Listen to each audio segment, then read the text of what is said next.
have you ever looked at someone you love and thought, am I enough for them?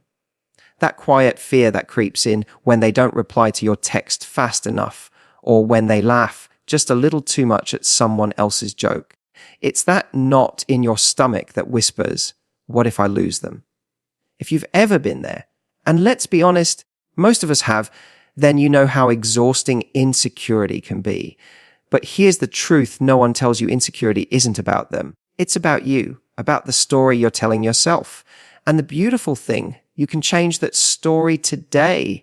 Have you ever noticed how quickly your mind writes stories? Someone doesn't reply to your text, and suddenly you're convinced they've lost interest. They laugh at a stranger's joke, and you start wondering if they're secretly wishing they were with someone else. What's really happening in those moments isn't about the other person at all. It's about the story you're telling yourself. And that story, if left unchecked, becomes the fuel for your insecurity. Here's the thing: most people don't realize insecurity isn't an external problem. It's not caused by your partner being too busy, or by someone not noticing your new outfit, or by the way a room goes silent when someone else walks in. Insecurity starts in your mind, in the tiny, unchecked narratives that play on repeat. These narratives usually sound like, I'm not enough, I'm going to be left, or I need to do more to be loved. And because the brain is wired to believe what we feed it, those thoughts become your reality, not because they're true, but because you keep rehearsing them. Think about it. Imagine you're in a relationship and your partner doesn't call you at the time they said they would. Someone who feels secure might think they're probably busy, we'll catch up later. But someone battling insecurity, their mind races. Why didn't they call? Are they mad at me? Are they with someone else? Did I do something wrong? None of that comes from reality. It's a story your fear created in the absence of information. And the dangerous thing is, when you live in that cycle, you start reacting to your fears instead of to the truth. This is why the first step to ending insecurity is to understand that it's a story, not a fact. When you internalize that, you give yourself the power to choose a different story. That doesn't mean your feelings aren't real. They are, but feelings aren't always facts. You can feel scared, you can feel unworthy, you can feel abandoned, but those feelings don't make the narrative you've written in your head true. Education around this starts with self-awareness. Start catching the moment the story begins. Maybe you're sitting there replaying a situation in your head the way they looked at you, the tone in their voice, the gap in the conversation.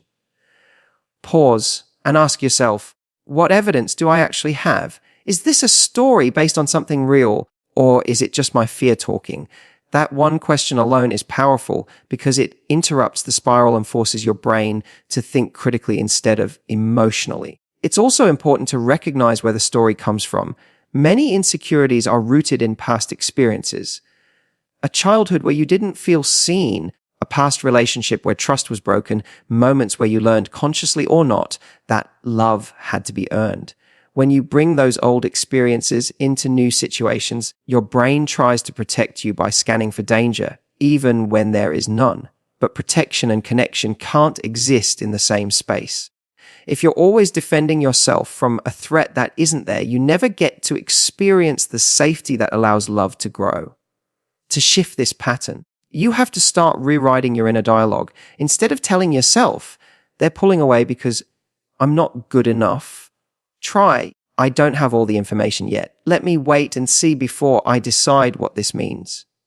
Instead of, I have to earn their love, try, I bring value just by being myself. It sounds simple, but language is powerful.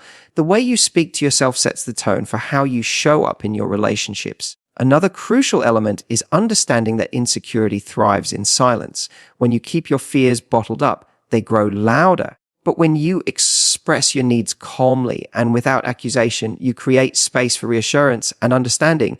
For example, instead of accusing someone of pulling away, you might say, when we don't communicate for a while, I notice my mind starts to make up stories. Can we find a way to check in more often? That simple shift turns insecurity into an opportunity for connection instead of conflict. But here's the part most people skip. You can't expect someone else to rewrite your story for you. External validation might soothe you temporarily, but it won't fix the root problem. If your sense of worth is built on someone else's approval, it will always feel shaky because it's dependent on factors you can't control. The real transformation happens when you build that validation from within. When you start to believe, truly believe that you are enough as you are, you stop seeking constant confirmation from others. Ending insecurity is not about becoming flawless or never feeling fear again. It's about catching the story early, challenging it, and choosing a narrative rooted in reality instead of fear. It's about building a foundation so solid that no delay, no silence, no unexpected change can shake your belief in your own worth. Because when you know your value, really know it, the stories your fear tries to tell lose their power. Have you ever noticed how much time we spend trying to earn love? It's subtle, but it's there in the way we overanalyze texts, the way we bend over backwards to please, the way we second guess our every move because we're terrified of saying or doing the wrong thing. Deep down, it comes from a single belief. If I can just do enough, if I can just be enough, they'll choose me. But the reality is, true confidence isn't built on someone else choosing you. It's built on you choosing yourself first. The most magnetic people in the world are the ones who walk into a room already knowing their value. They don't need to be the loudest or the most attractive or the most successful. They just know. And that quiet confidence changes everything.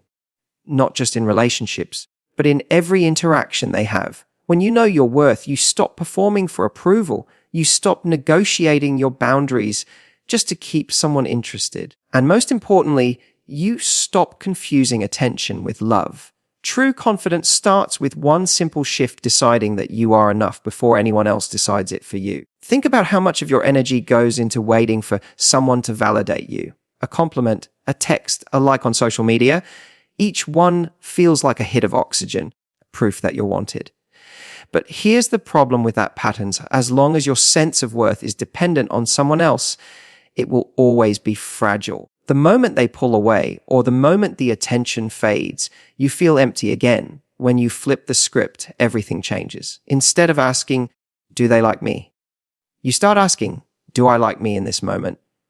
Do I like the way I'm showing up? Do I like the way I'm allowing myself to be treated? Those questions are powerful because they shift the focus back to you, where it belongs. Suddenly, you're no longer chasing someone's approval. You're evaluating whether this situation aligns with the value you've already placed on yourself. Building this kind of confidence takes practice. It's not about arrogance or pretending you don't care. It's about quiet, grounded self-respect. Start by noticing the areas in your life where you compromise your standards just to keep someone happy. Maybe you ignore red flags because you're afraid of losing them. Maybe you downplay your needs because you don't want to seem needy. Every time you silence your own voice, you send yourself a message. My feelings don't matter as much as theirs. And the more you repeat that message, the deeper your insecurity grows. But the moment you decide to honor your own worth, you start setting new boundaries, not to push people away, but to protect the space where love can grow in a healthy way. Confidence is what allows you to say, this is what I need to feel respected. This is what I won't tolerate. And if that doesn't work for you, that's okay. But it's not for me. That's not about being cold or detached. It's about being so secure in who you are that you refuse to shrink yourself for someone else's comfort. Here's the beautiful part. When you truly understand your value, you stop being afraid of loss because you realize that losing someone who doesn't see your worth isn't actually a loss. It's just making space for someone who does. That shift frees you from the constant anxiety of trying to hold on. Instead of gripping tighter, you relax. You show up authentically without fear because you know that the right people will choose you without you having to perform for it. This doesn't mean you'll never have moments of doubt. We all do. The difference is that confidence gives you an anchor. When insecurity creeps in, when your mind starts spinning stories about not being enough, you have a foundation to come back to. You remind yourself of your own value, independent of anyone else's opinion. That inner security is what allows you to build relationships that are balanced, respectful, and deeply fulfilling. It also transforms the way others experience you. People are drawn to confidence not because it's flashy, but because it's safe. When you carry yourself with quiet certainty, you create a space where others feel at ease. They know they don't have to tiptoe around your fears or constantly reassure you. That dynamic creates room for a healthier connection, one built on mutual respect rather than fear or control. True confidence isn't about perfection. It's not about never needing reassurance or never making mistakes. It's about knowing that at your core, you are enough exactly as you are. And when you live from that place, everything else, the way you communicate, the way you set boundaries, the way you navigate love begins to shift. You stop waiting for someone else to tell you that you matter because you've already decided that you do. Have you ever caught yourself spiraling over something that hasn't even happened yet? Maybe it starts with a small trigger, a delayed reply, a change in someone's tone, or even a look you think you noticed across the room. Suddenly, your mind takes off, creating a whole story about what's going on. They're upset. They've lost interest. You've done something wrong. And before you know it, you're feeling anxious, insecure, and on edge, all because of a story your mind created. This is why radical self-awareness is so powerful. It's the ability to pause, recognize what's really happening, and take back control of your emotions before they take control of you. Self-awareness is like holding up a mirror to your own thoughts. It forces you to see clearly and without judgment what's driving your reactions. Most people live on autopilot when it comes to their emotions. They don't stop to question why they feel the way they do. They just react. Someone doesn't text back, so they pull away in anger. A partner seems distracted, so they start a fight to feel in control again. But those reactions don't come from reality. They come from an unchecked narrative in your mind. The key to breaking that cycle is learning to pause in the moment. When you feel that familiar wave of insecurity rising, stop and ask yourself, what story am I telling right now? What facts do I actually have? And what assumptions am I making? That one question can change everything. Because more often than not, what you're reacting to isn't the situation itself, it's your interpretation of it. Imagine you're waiting for a call from someone you care about, and the call doesn't come. In that moment, your brain might jump straight into fear. They don't care about me. They're losing interest. I did something wrong. But if you take a step back, you'll see that none of that is a fact. It's just a story. The fact is simple, they didn't call. That's it. Everything else, every fear, every assumption, every imagined reason is something you created in your head. By practicing self-awareness, you learn to separate the facts from the fiction, and that separation gives you the power to choose your next move consciously instead of reacting impulsively. This isn't about suppressing your emotions or pretending you don't feel what you feel. It's about noticing the emotion and getting curious about it instead of being consumed by it. When you feel that rush of anxiety or fear, try saying to yourself, I notice that I'm feeling anxious right now. I notice that my mind is trying to fill in the blanks. That simple acknowledgement creates space to breathe, to reflect, and to respond instead of react. Self-awareness also means looking deeper into the patterns that drive your insecurities. Ask yourself, why does this situation trigger me so strongly? Maybe it's not about the late reply or the quiet tone. Maybe it's about a fear of abandonment that goes all the way back to childhood. Maybe it's about a past relationship where your trust was broken. When you start connecting those dots, you stop being controlled by unconscious patterns. You start to understand that your reactions aren't random. They're rooted in old wounds that haven't healed yet. And with that understanding comes the power to rewrite the script. This level of awareness takes practice. It means slowing down in moments when your instinct is to speed up, to react, to cling, or to push away. It means training yourself to sit with discomfort without trying to immediately fix it. Over time, this practice rewires your brain. Instead of spiraling into panic every time something feels uncertain, you learn to ground yourself in reality and to approach situations with calm and clarity. Another powerful tool in developing self-awareness is journaling. When you write down your thoughts and feelings, you create a record of your inner world. Patterns that are hard to see in the moment become obvious on the page. You start to notice the triggers that show up again and again, and with that awareness, you can begin to change how you respond to them. The truth is, you can't build a healthy relationship without self-awareness. Without it, you're constantly reacting to your fears instead of to reality.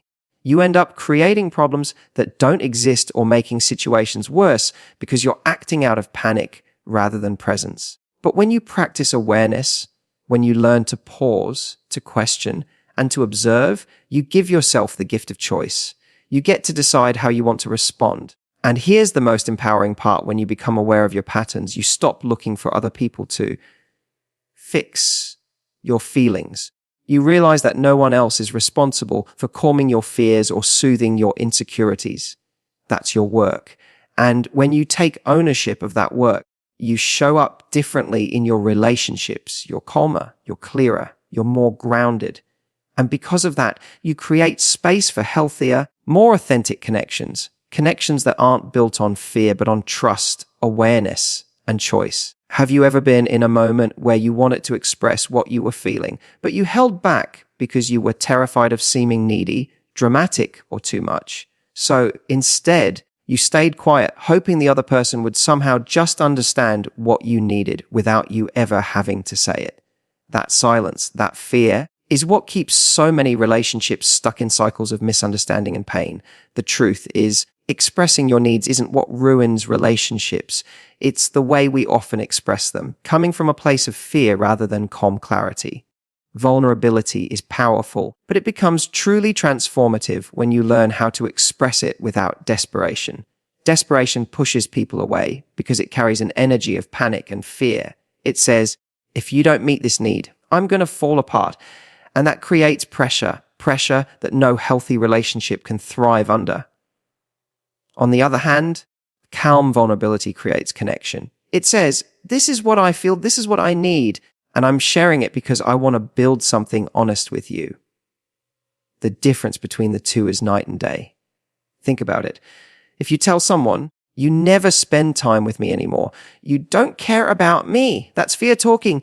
It's a defense mechanism, a way of protecting yourself from the pain of feeling rejected. But if you take a breath, step back, and instead say, I really value our time together, and I've been missing that lately. Could we plan something just for us this week? You're still expressing the same core need, connection, but you're doing it in a way that invites collaboration instead of conflict. This is where self-awareness and self-worth intertwine. When you know your value, you don't need to beg for love or attention. You can communicate your needs with confidence because you understand that having needs doesn't make you weak. It makes you human. The key is in how you express those needs. With honesty, not with fear, with clarity, not with accusation. One of the biggest mistakes people make in relationships is assuming that their partner should just know what they need. They think, if they really loved me, they'd know. But no one is a mind reader. Expecting someone to intuit your needs without you ever saying them sets both of you up for failure. Healthy relationships are built on clear, honest communication, not silent resentment. There's also a misconception that being vulnerable means giving up your power. People think that if they admit they want more connection, more reassurance, or more communication, they're somehow handing over control of the relationship.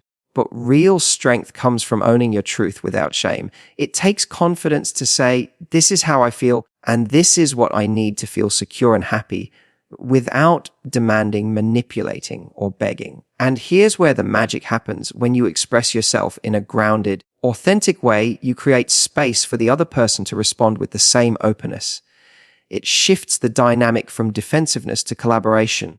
From or me versus you to us against the problem. Suddenly, you're not fighting each other. You're working together to build a healthier, stronger connection. Learning to communicate without desperation also means letting go of the belief that someone else is responsible for fixing your emotions.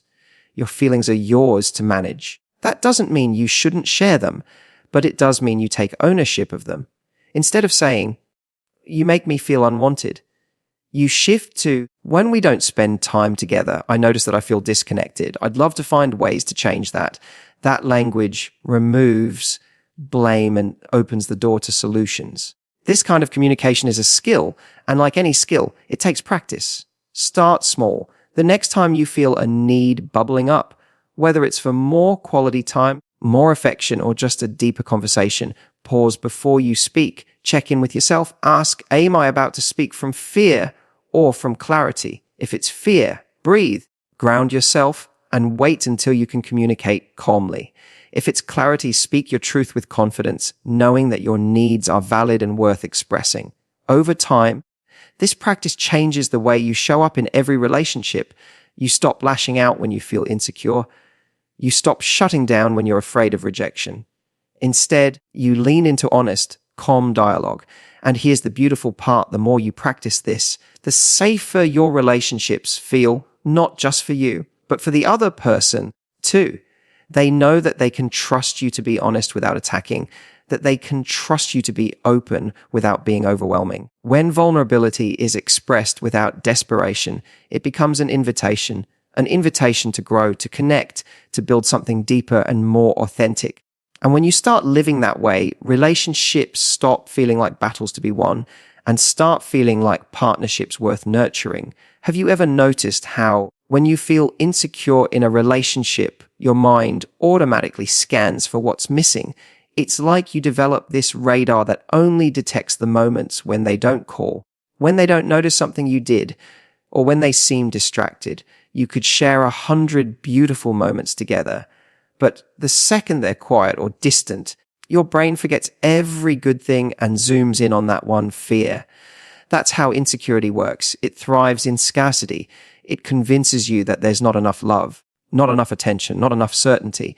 But there's a powerful way to retrain your mind, and it starts with gratitude. Gratitude sounds simple, almost cliché, but its impact on your emotional well-being and on your relationships is profound. It's not about ignoring problems or pretending everything is perfect. It's about intentionally shifting your focus from what's lacking to what's already there. When you practice gratitude, you teach your mind to recognize the ways you are loved, valued, and appreciated, even in the small, quiet moments that are so easy to overlook. Think about this: two people can be in the exact same relationship, and one feels constantly insecure while the other feels secure and fulfilled. The difference isn't always in the partner's behavior. Often, it's in their focus. The insecure person is hyper, aware of every perceived slight, every gap in communication, every sign of potential rejection. The secure person, on the other hand, notices the thoughtful text in the middle of a busy day, the way their partner reaches for their hand during a walk, the effort that goes into the little things. What you focus on expands. When you look for love, you start to see it everywhere. When you only look for the cracks, that's all you'll find. Gratitude is also about presence. Insecurity pulls you into the future, making you anxious about what could go wrong.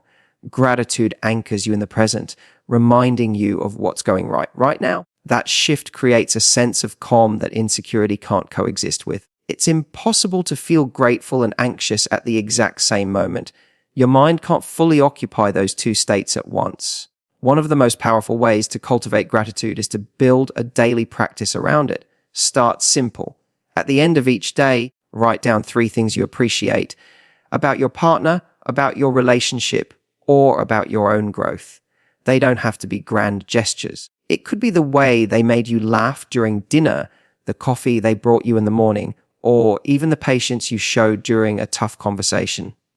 Over time, this practice rewires your brain to look for positive evidence instead of searching for reasons to feel unsafe. Gratitude also changes the way you communicate. When you're focused on what you appreciate, you naturally start expressing it more. Instead of saying, "You never spend time with me," you might say, "I loved when we went for that walk together yesterday. It made me feel so connected." That small shift creates an entirely different energy. People respond to appreciation. They lean into relationships where they feel valued, and that mutual reinforcement strengthens the bond over time. But here's something important to understand. Gratitude isn't about settling for less or ignoring your needs. It's not about pretending everything is fine when it's not. It's about recognizing the good that exists while still honoring your boundaries and your truth. In fact, gratitude makes it easier to have hard conversations because you're approaching them from a place of balance rather than fear. When you see the good in someone, Expressing your needs doesn't come out as criticism or accusation. It comes out as an honest desire to grow together. Practicing gratitude also builds resilience. Every relationship will have moments of uncertainty, miscommunication, or distance. When you've trained your mind to look for what's working instead of obsessing over what isn't, you're better equipped to navigate those rough patches without spiraling. You understand that a single argument doesn't erase the connection you've built, that a moment of silence doesn't mean abandonment. Gratitude gives you perspective, and perspective is what keeps you grounded when emotions want to take over. There's also a quiet confidence that comes with gratitude. When you consistently remind yourself of the love and value that already exists in your life, you stop clinging so tightly. You stop needing constant reassurance because you've trained yourself to see evidence of your worth every day. That inner stability is magnetic. It draws people toward you, not because you're trying to hold on to them, but because you're radiating a calm, grounded energy that feels safe to be around. At its core, gratitude is a decision to stop letting fear dictate your focus. It's choosing every single day to look for what's good instead of what's missing. It's deciding to celebrate the moments of connection, however small, instead of dismissing them as insignificant. And when you make that choice consistently, insecurity slowly loses its grip, because when your mind is trained to see abundance, to see that love is already present, fear has nowhere left to grow. Have you ever noticed how tightly we try to hold on to people when we're afraid of losing them? It's almost instinctive. You sense distance, and suddenly you're overthinking every word, replaying every interaction, trying to decode every silence. That fear of loss makes us grip tighter, thinking that if we just do more, say the right things, or prove our worth, we can keep them close. But here's the paradox: the tighter you cling, the further away connection feels. Real, healthy love only thrives when you stop trying to control every outcome and instead learn to embrace uncertainty. The possibility that you could lose someone and love them fully anyway. Love isn't a contract of certainty, it's a choice that's renewed every single day. And that truth is what makes it both beautiful and terrifying. The need for control in relationships almost always comes from fear. Fear of abandonment, fear of rejection, fear of not being enough. That fear drives behaviors that push people away, constant questioning, needing constant reassurance, reacting with anger or withdrawal at the slightest hint of distance. What we often don't realize is that our attempt to hold on is what erodes the connection we're trying so desperately to protect. When you allow yourself to accept that loss is a natural risk in any relationship, you release the need to control. You stop playing mental chess, trying to anticipate every move or prevent every problem. You stop living in a state of hypervigilance, scanning for signs that something is wrong. Instead, you start showing up from a place of calm presence. You engage with the person in front of you, not the fear in your head. And that presence, that ability to be here in the moment, is what allows authentic connection to flourish. Think about the relationships in your life that feel the safest. They're usually the ones where there's space to breathe, where you don't feel suffocated by someone's expectations or anxiety. That's what embracing uncertainty does. It creates space. It says, I choose you, but I don't need to control you. I trust that if this is right, it will grow naturally. That energy is magnetic because it feels safe. It tells the other person that they're loved for who they are, not for how well they can meet your need for constant reassurance. Learning to lean into uncertainty also changes how you handle conflict and challenges. Instead of panicking at the first sign of trouble, you approach issues with curiosity and calm. You can have hard conversations without the fear of, what if this ends? Hanging over every word. That emotional stability doesn't just benefit you. It makes the relationship stronger because it creates a foundation of trust. Both people know that disagreements won't automatically lead to chaos or abandonment. Part of this shift is building your own sense of self outside the relationship. When your entire identity or sense of worth is tied to another person, the idea of losing them feels catastrophic.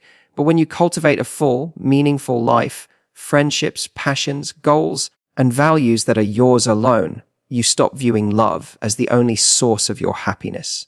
That independence isn't about detachment, it's about balance. It's knowing that you are whole on your own, which allows you to share your life with someone without fear of losing yourself in the process. This mindset doesn't just benefit you emotionally, it deepens the connection with your partner. When you're not operating from fear, you communicate more openly. You listen more deeply. You stop interpreting every shift in tone or schedule as a threat, and instead, you approach your partner with trust. And trust is the soil where intimacy grows. Of course, embracing uncertainty doesn't mean ignoring red flags or accepting unhealthy behavior. Boundaries are still essential. The difference is that your boundaries come from a place of self-respect, not fear. You can say, "This doesn't feel right for me," without spiraling into panic about what that means. You can walk away from situations that don't align with your values because you know your worth doesn't depend on someone staying. Practicing this kind of mindset takes time. It requires catching yourself in those moments of fear, when you feel the urge to chase, to demand, to control, and choosing a different response. It might mean taking a step back, breathing, and reminding yourself, if this connection is meant for me, I don't have to force it. Over time, that practice builds a quiet confidence. You begin to realize that love, the kind that is real and lasting, never has to be chased. When you finally embrace the possibility of loss, something shifts inside you. You stop being consumed by what ifs and start experiencing the relationship as it is, not as you fear it could be, not as you hope it might be, but as it is in this moment. And in that space, love feels lighter. It feels freer. It stops being a transaction where you're trying to earn security and becomes a shared experience built on mutual trust, respect, and choice. That's the beauty of letting go of control.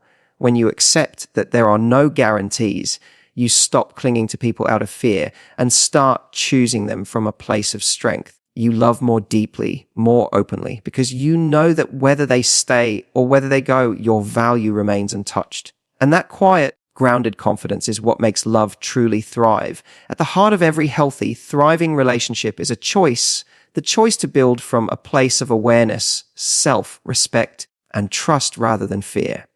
When you rewrite the stories you tell yourself, when you decide that your value isn't up for debate, when you practice gratitude, and when you lean into vulnerability without desperation, everything changes. You stop chasing validation and start creating connections rooted in authenticity. Confidence, awareness, gratitude, and trust aren't just ideas. They're skills. They're muscles that grow stronger every time you pause before reacting. Every time you choose to communicate with clarity instead of panic, every time you allow love to flow freely without gripping it out of fear. The truth is, you can't control how someone else loves you, but you can control the way you show up, grounded, present, and whole. Insecurity will always whisper, but when you've built the mindset of self-worth and emotional balance, those whispers lose their power. And in their place, you find something stronger. The freedom to love deeply, to set healthy boundaries, and to welcome relationships that feel light instead of heavy, expansive instead of constricting. Because real love isn't about fear of losing, it's about the joy of sharing who you are, knowing that who you are has always been enough.